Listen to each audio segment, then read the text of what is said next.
Welcome to the Salmon Runs YouTube. Enjoy the video. In this video, I will explain how to program a Lexus GX470 key fob.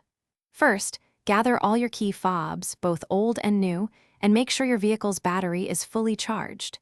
You'll also need to locate the Diagnostic Link Connector, or DLC port, usually found under the dashboard. Having a working key is essential to begin the programming sequence. Let's get started with the first steps.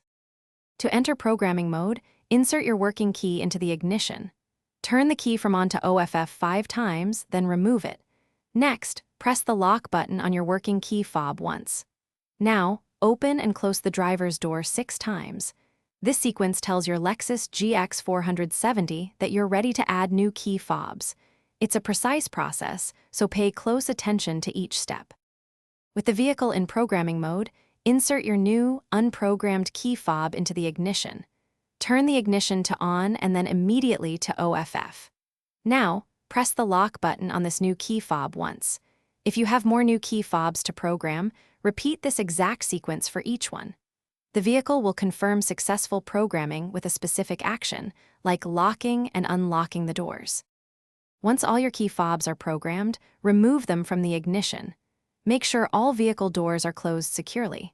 Now, it's time to test each key fob individually. Check that the lock, unlock, and panic buttons all function as expected. If any key fob isn't working, you may need to repeat the programming steps.